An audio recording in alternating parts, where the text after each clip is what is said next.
On June 3rd of this year, VOO became the first ETF in history to cross the $1 trillion mark. One fund, $1 trillion, and that is from millions of individual investors that made the exact same decision that you and I did to put their money in the 500 largest companies within the United States and leave that money alone.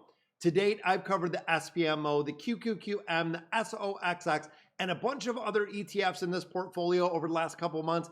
But today, I want to get back to the beginning because trust me, and I had this conversation today, someone in your life is asking how to start investing. This is the video that you send to them. 3 ETFs, 1 allocation with real numbers, everything you need to go from zero to starting investing in a real portfolio. So let's go ahead and get into it. Now, the most common mistake that most investors pick is not the wrong ETF.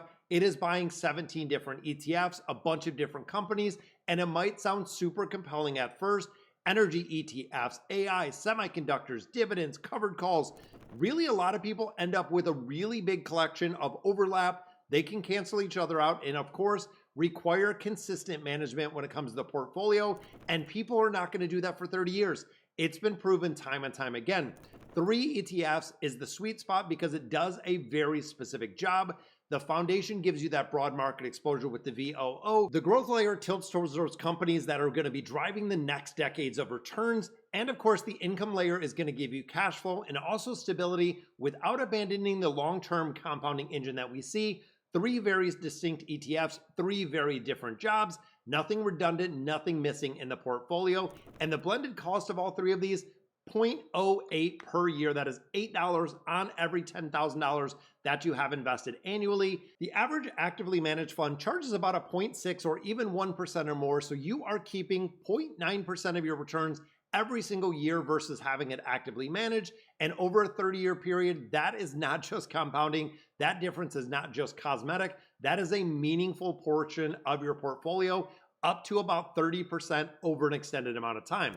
The first ETF is VOO, the Vanguard S&P 500, the one that just crossed $1 trillion in assets because millions separate investors independently know and came to that same conclusion that owning the 500 largest companies in the United States at a 0.03% per year and never selling is one of the most reliable wealth building tools that we've seen to retail investors, and they are absolutely correct.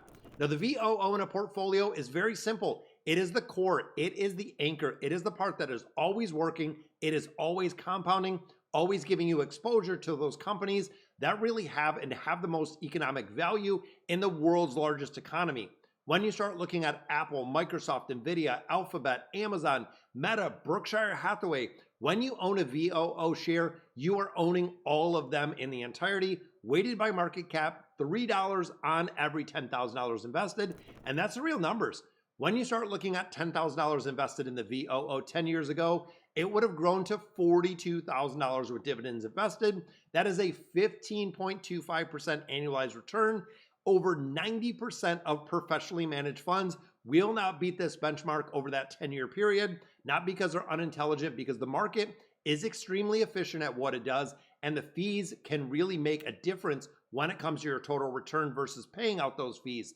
The VOO captures the market returns. The market has been 15.25 for the last 10 years, putting 50% into a starting portfolio, and depending on your age, it can really make a big difference. The second ETF in the portfolio is the QQQM. If you watched Tuesday's video, you know exactly what we're talking about. It is the Invesco NASDAQ 100 ETF.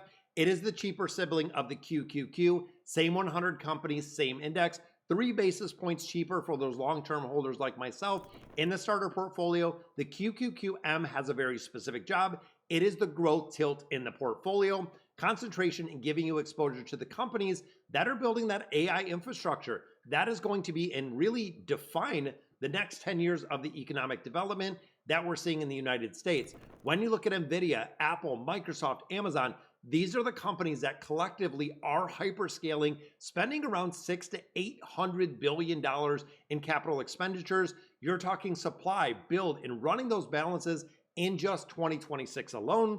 Of course, in the future, that could definitely change, but QQQM captures all of that, and really at the index level, no stock picking, no trying to figure out exactly what AI company is going to win, not a single stock. You are owning the whole NASDAQ 100 technology and innovation ecosystem at a 0.15 per year. Definitely seeing the return because the QQQM is at 18% year to date as of 2026, lagging against the VOO's 10.8.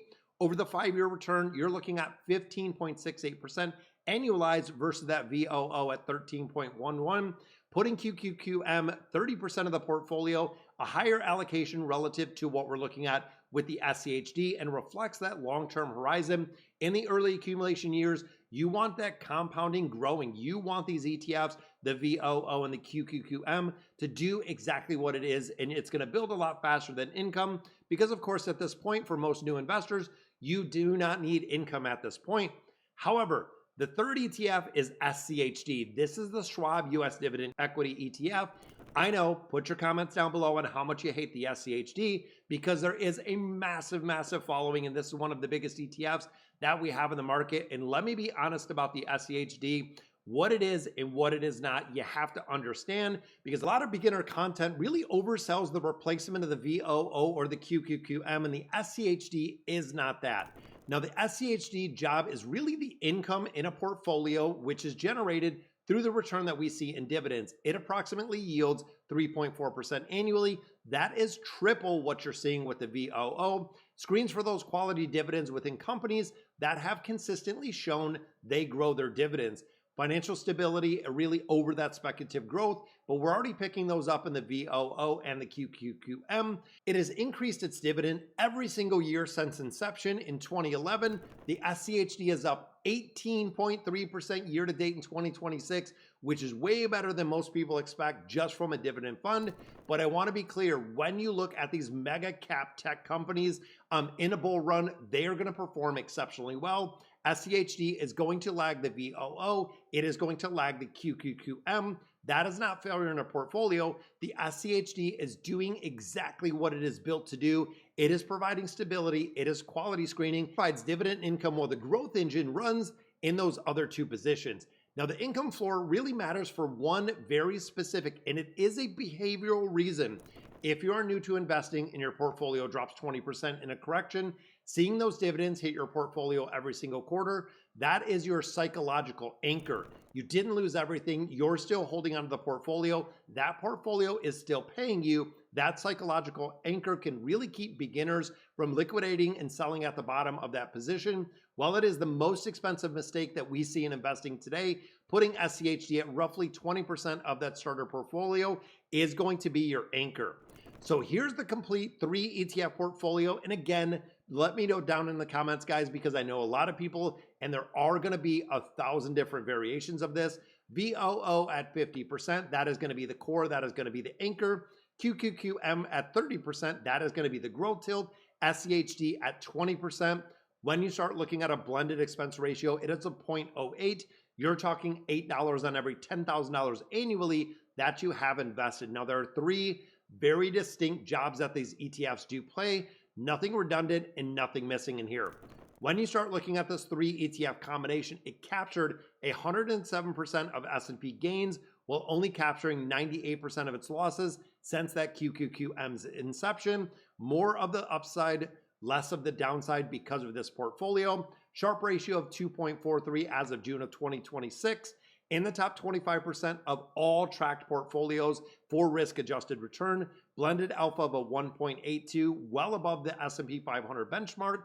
These are not hypothetical numbers. They are the measured performance of a 3-fund ETF portfolio. And if you watch Monday's video on the crossover points that we talked about, here is where the portfolio really takes you. At a 17% blended annual return we're seeing right now, $500 a month crossover on roughly 5.5 years, which is kind of crazy. The engine switches from savings rate to driving those compound returns that we see in under 6 years of consistent contributions. Here's the entire framework in just 2 sentences. The VOO gives you access to the American economy. QQQM gives you that tilt into artificial intelligence and that innovation layer. The SCHD gives you exposure to quality dividend incomes, and this is going to serve as your psychological anchor.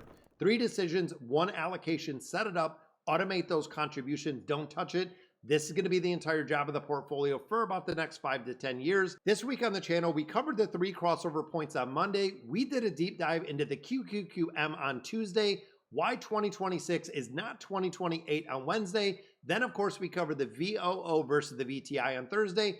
Today is about the foundation that is underneath all of it. And if you've been following this week, you now have a full picture from the very first principles to developing and building a real portfolio. So drop a comment and tell me, are you currently holding any of these 3 ETFs? And if there is someone in your life who keeps asking about starting to invest, send them this video. This is literally who it is for. Subscribe to the channel this week if I gave you a little bit more conviction in that portfolio, and I'll see you in the next one.